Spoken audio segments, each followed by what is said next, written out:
Hello दोस्तों, SC Bose classes में आपका स्वागत है। और आज आप लोगों के लिए मैं क्लास 11 जैक बोर्ड का हिंदी का मॉडल सेट लेकर आया हूं, जो आपकी परीक्षा की दृष्टि से बहुत महत्वपूर्ण है। तो चलिए सबसे पहले हिंदी कोर का पहला जो क्वेश्चन आपको आने वाला है वो क्या है वो देखते हैं। तो सबसे पहले आपको पैसेज रहेगा, ठीक है। तो पैसेज को ध्यान से पढ़ लीजिए और उसका आंसर आपको देना है, ठीक है। तो पैसेज पढ़ लेना, फिर से नहीं आता समय जो एक बार चला गया, इस प्रकार से पढ़ लीजिए, ठीक है। तो एक बार जाने के बाद वापस लौट कर क्या नहीं आता, तो अभी मैंने पढ़ा तो एक बार लौट कर जाने के बाद एक बार जाने के बाद वापस क्या नहीं आता, समय नहीं आता, ठीक है। नेक्स्ट है बहती नदी के माध्यम से कवि क्या सिद्ध करना चाहता है। तो बहती नदी के माध्यम से कवि सिद्ध करना चाहता है कि समय का क्या महत्व है, समय का बड़ा ही महत्व है। घ नंबर ऑप्शन इसका जो है सही होगा।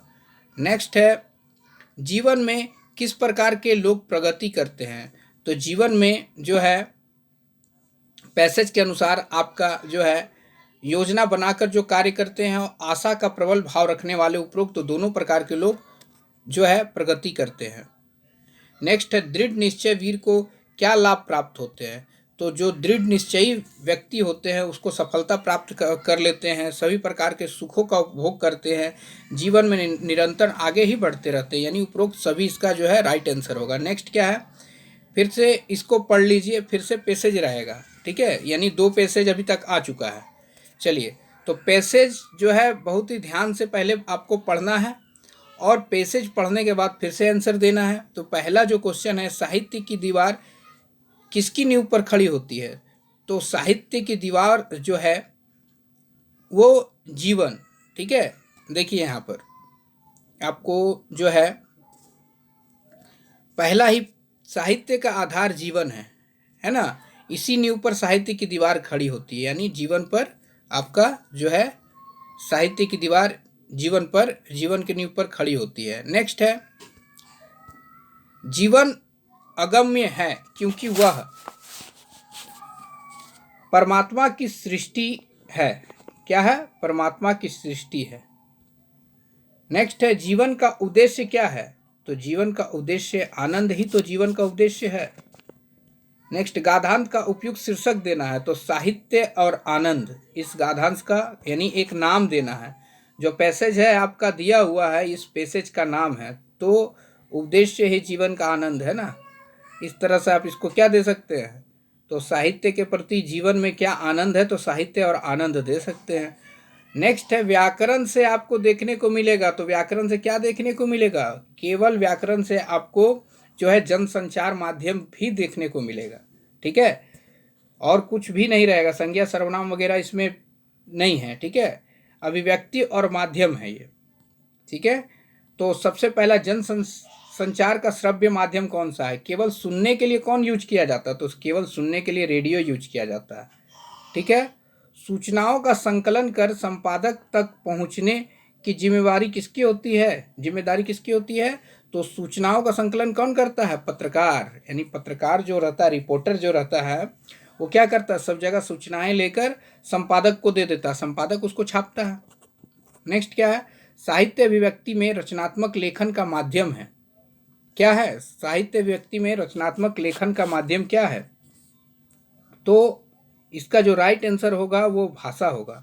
नाटक विद्या है, किसका विद्या है, नाटक जो है दृश्य और श्रव्य दोनों होता है। तो दृश्य श्रव्य यानी सुन भी सकते हैं उसको, देख भी सकते हैं नाटक को, ठीक है। दृश्य माने देखना और श्रव्य मतलब सुनना, ध्यान रखिएगा इसका। चलिए, आमतौर पर कार्यालयी पत्र को क्या कहते हैं। तो जैसा कि क्लास में भी मैंने बताया आप लोगों को कि आमतौर पर कार्यालयी पत्र को क्या कहा जाता है, औपचारिक पत्र, और भाई बहन सगे संबंधियों पर लिखे पत्र को अनौपचारिक पत्र कहते हैं। नेक्स्ट है वर्तमान समय में जनता तक पहुंचने वाले समाचार कहाँ से प्राप्त होते हैं। तो सभी माध्यमों से प्राप्त होते हैं, इन सभी के द्वारा, इंटरनेट द्वारा, प्रेस विज्ञप्ति द्वारा, समाचार समितियों द्वारा। फीचर लेखन में कितने आयाम होते हैं। तो फीचर लेखन में 3 आयाम होते हैं। नेक्स्ट है नोटिस का हिंदी रूप है। तो नोटिस का मतलब क्या होता है? नोटिस का मतलब होता है सूचना, है ना। नोटिस देना क्या होता है? सूचना देना, ठीक है। नेक्स्ट है पत्राचार किसकी अभिव्यक्ति का तरीका है? तो इनमें से सभी, ठीक है। नेक्स्ट है वह हिंदी जिसका प्रयोग दैनिक व्यवहार, वाणिज्य, पत्राचार, प्रशासन और चिकित्सा, योग, संगीत और विज्ञान, प्रौद्योगिकी आदि क्षेत्रों में होता है उसे क्या कहते हैं? तो उसे हम क्या कहते हैं? कार्यालयी हिंदी, है ना। नेक्स्ट फिर से पैसेज आपको दिया हुआ है। अब जो है ये पैसेज है कविता का दिया हुआ है, ठीक है। तो कविता का जो पढ़ना है पहले। अंधकार की जो है गुहा सरीखी, उन आँखों से डरता है मन, है ना। भरा दूर तक उनमें दारुण, दैन्य दुख का नीरव रोदन। ये जो पंक्ति के रचयिता कौन है? तो सुमित्रा नंदन पंत है, ठीक है। चैप्टर का नाम है वे आंखें। कौन सा चैप्टर से है? चैप्टर का नाम है वे आंखें। किन आंखों से कवि को डर लगता है? तो कवि को जो है चिरसोशी किसान की आंखों से डर लगता है, यानी किसान का आंख जो है बहुत ही रोया हुआ टाइप से हो गया है। किसान की आंखों की तुलना किससे की गई है? अंधेरी गुफा से। शुरू में ही जो है आपका बता दिया गया है ना। ये जो लिखा हुआ अंधकार की गुहा, इसका मतलब है कि अंधेरी गुफा। दारुण दैन्य दुख में कौन सा अलंकार है? तो द की आवृत्ति हो रही है, इसलिए ये अनुप्रास अलंकार है। मीरा को विष का प्याला किसने भेजा था? तो मीरा को विष का प्याला राणा ने भेजा था। नेक्स्ट है रो पड़े होंगे बराबर, पांचवें का नाम लेकर पंक्ति में पांचवा कौन है? पांचवा खुद कवि है, ठीक है। कवि, ख नंबर ऑप्शन। चंपा अपने बालम को कहाँ कभी ना जाने हेतु कहती है? तो कलकत्ते, है ना। कलकत्ता पर बजर गिरे, इस तरह से चंपा जो है बोलती है। चंपा काले अक्षर नहीं जानती पहचानती, वो चैप्टर से है, ठीक है। नेक्स्ट है कवित्री निर्मला पुतुल ने क्या बचाने का आह्वान किया है ना। तो निर्मला पुतुल ने थोड़ी सी उम्मीद, थोड़ा सा विश्वास, थोड़े से सपने सभी बचाने का प्रयास किया है।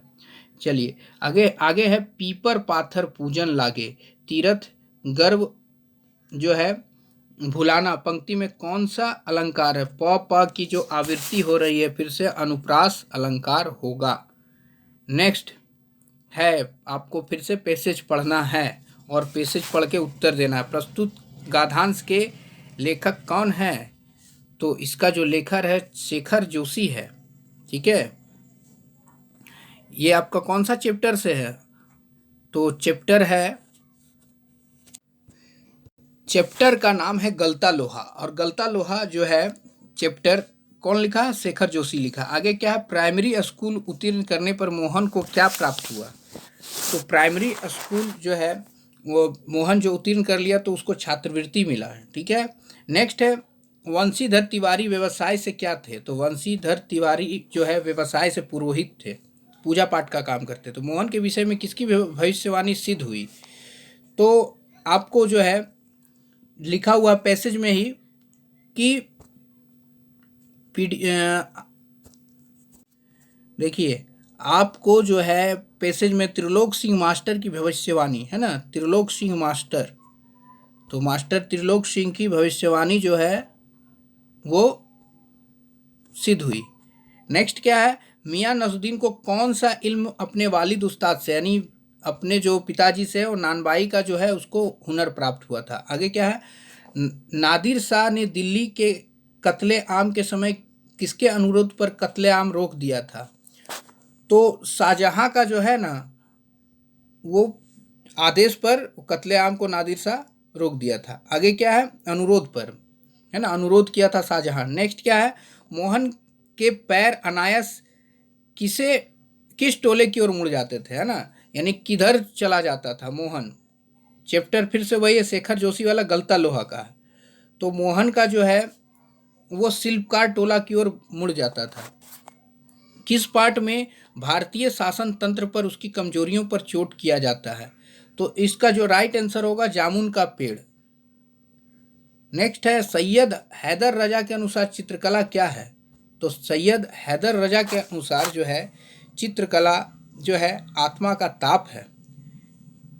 ठीक है, आगे क्या है? लता मंगेशकर का प्रसिद्ध चित्रपट गायन सर्वप्रथम किस फिल्म में पर था? बरसात।